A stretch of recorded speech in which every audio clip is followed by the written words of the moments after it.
belanja kesehatan setiap tahun itu 640 triliun. Nah, angka itu mesti dihafal. Karena teman-teman Kadin suka sama angka kan. Tumbuhnya setiap tahun dalam 10 tahun terakhir itu 9 sampai 11%. Jadi nomor 1 tuh, pertanyaan Bapak Prabowo kan, gimana kita bisa tumbuh 8%?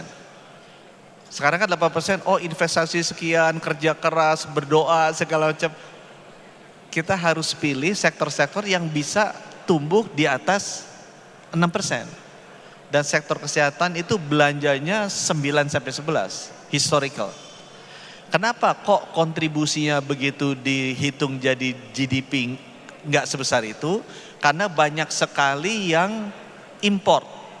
Sehingga GDP growth-nya tidak terjadi di Indonesia, tapi terjadinya di luar negeri. Itu sebabnya permintaan saya ke Kadin, Pak Anin, kalau Kadin bisa bantu membuat pabrik-pabrik, kan orang-orang Kadin sukanya dagang. Saya kan yang Pak Bangkir, jadi tahu lah, dagang cepet gitu kan. Jadi kalau mau dia tumbuh 9 sampai 10%, dia harus dibikin pabriknya di dalam negeri. Kita udah kerjasama sama Kadin, sama Pak David nih. Ya, kita udah kerjasama sama Kadin, sama Pak David untuk bisa merincikan produk-produk apa yang kita konsum paling banyak dan produk-produk apa saja yang masih diimpor. Datanya sudah ada, papernya bikin bersama antara Kementerian Kesehatan sama Kadin. Sekarang tinggal list itu kita share ke teman-teman Kadin, mau yang mana, ya, tuh ya. Jadi sekitar 640, tahun 2025 feeling saya 641 triliun. Naiknya tuh sekitar 10 tahun terakhir, compoundednya 9 sampai 11%. Ya. Kenapa tidak kontribusi kesehatan sektoral GDP growth-nya 9 sampai 10%? Karena sebagian besar masih import. Sehingga 9 sampai 10% belanja ini keluarnya di luar negeri. Di Indonesia cuma 3%-an sampai 4% sektoral GDP growth untuk kesehatan. Jadi sekali lagi Pak Anin, kalau pengen ngomong ke Pak Prabowo, konkret bisa 8%. Nah teman-teman Kadin garap itu sampai produksinya di dalam negeri. Karena kalau produksi yang terjadi di dalam negeri, economic numbers-nya, happening-nya di dalam negeri.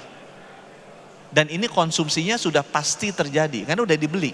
Ini nggak usah bingung-bingung marketing segala macam, udah pasti terjadi. Tinggal produksinya terjadi di dalam negeri. Ya supaya 9%, 8% kontribusi harusnya bisa. Walaupun kesehatan mungkin cuma 3% dari overall, tapi kalau ada satu sektor di atas 8% itu yang diinginkan oleh Pak Prabowo. Nah, catatan kedua sesudah ini buat teman-teman Kadin. 640 triliun itu dibagi 3 subsektor di kesehatan.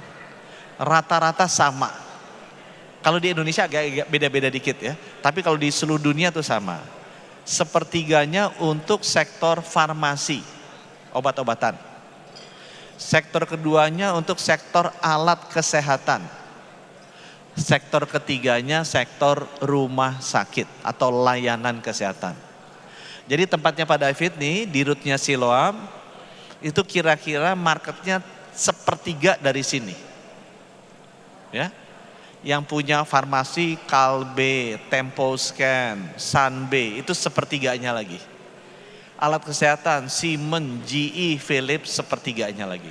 Jadi masing-masing size-nya itu sekitar 210-an, 215 triliun. Yang menarik apa? Angka ini adalah angka Indonesia di mana belanja per kapitanya tuh kalau 630 triliun dibagi 282 juta orang, keluarnya angkanya di sekitar $140, 2,2 jutaan. Kenapa angka ini penting buat teman-teman Kadin? Karena Indonesia belanjanya sekarang negara, orang-orang Indonesia mampunya baru segitu, $142. Dengan belanja $142 per tahun, rata-rata usia hidup manusia Indonesia itu 72 tahun. Ya. Karena makin kita tua, makin banyak uang kita belanjakan. Terdekat dari Indonesia, Malaysia. Rata-rata usia hidupnya 76 tahun. Belanja kesehatannya 432. $300 lebih besar dari Indonesia. Yang salah satu terbaik di dunia, tetangga kita juga, namanya Singapura. Rata-rata usia hidup 84, spendingnya 3.300. $3.000 lebih bagus dari Indonesia. Kenapa angka ini saya mau ngomong ke teman-teman Kadin? Teman Kadin kan bisnismen semua kan? Bisnismen kan investasi buat jangka panjang kan? Ini contoh di rumah sakit saya. Ini belanja obat-obatannya. Ya, sekitar 2 triliunan lah. Ini baru obat. Belum apa benang jahit apa segala macam. Nah, ini sama Pak David itu udah dibikin sama Kadin. Belanja terbesarnya apa? Di list. Merek-mereknya apa semacam. Kemudian udah di list juga yang import mana, yang dalam negeri mana. Cuma memang laporannya masih dipegang sama Pak David. Katanya dia mau suruh orang anggota Kadin bayar dulu ke dia baru bisa bayar. Aku bilang nggak usah lah, gitu kan, nggak usah lah. Ini sesama anggota Kadin yang kerjanya juga Kadin juga, gitu ya. Jadi nanti data itu bisa dibuka sehingga teman-teman tahu produk-produk itu kalau diklik ada lagi isinya kardiologi, obat ini, alat ini supaya keluar semua. Ya sehingga dengan demikian teman-teman bisa tahu mana yang paling banyak dibelanjain. Jadi kalau bikin produk udah nggak usah aneh-aneh deh, yang belanjanya udah jelas. Gitu ya, ada di beliau. Laporannya udah ada, belum mau diluncurkan karena menunggu Pak Anin pulang. Karena waktu itu Pak Anin belum pulang, belum ketemu sama Pak Erlangga, mau present ke depan Pak Erlangga supaya diumumin. Sehingga semua anggota Kadin bisa dapat, dia bisa lihat opportunity-nya bangunnya mau di mana. Gitu ya. Nah chart yang ketiga. Sekarang bagaimana ini kontribusi terhadap GDP. Tempatnya Pak David itu udah ngitung. Setiap kali ada belanja satu, ini saya jadi minta Pak David, ini harusnya cari ekonom yang baik agar bisa menghitung setiap kali belanja berapa dampaknya ke GDP, berapa dampaknya ke job. Ya. Pak David sudah ngitung yang ke GDP, yang ke job belum. Ya, namanya GDP multiplier atau Jobs Creation Multiplier. Orang-orang yang bekerja di developmental economics ngerti. Nah, untuk GDP, Pak David udah ngerjain tuh. Setiap $1, ini dibantu sama World Bank ya, setiap $1 tadi kayak belanja, itu akan menumbuhkan GDP 2-3 rupiah. Setiap $1 akan jadi 2 atau 3. Jadi kalau ini 640 triliun, naik misalnya jadi 1.000 triliun, itu kan ada 300 triliun tambahan. 300 triliun itu akan kontribusi ke GDP-nya 2-3 kali. Jadi 600-900 triliun. Teman-teman ingat kan, GDP kita 1% itu Pak Prabowo kalau mau ngejar 1% kan sekitar 1.400 triliun. Kan GDP kita kan sekitar 14.000 triliun kan, 15.000 triliun. Jadi harusnya kita nyari sektor-sektor apa yang setiap tahun bisa naikin 1.500 triliun. Kan itu 1% GDP growth. Dan dalam sejarah bangsa Indonesia nggak pernah kita capai kenaikan 1% GDP. Jadi saya suka bercanda sama Pak Purba, bisa 8. Pak, 8 ada hitung-hitungannya gitu kan. Jangan hanya kita ngomong doang, tapi hitung-hitungannya itu artinya harus ada 3% GDP growth, 3 kali 1.500 triliun, ada 4.500 triliun expenditure atau revenue yang kita masih kejar. Ya. Jadi ini kesehatan punya potensi 900 triliunan. Kalau orang-orang Kadin bekerja di sana. Nah, yang terakhir, angka ini harusnya bisa ditranslate into jobs. Ini Pak Prabowo pasti senang sekali. Nah ini yang Pak David belum selesai ngitungnya. Saya udah kasih ahli World Bank, nggak selesai.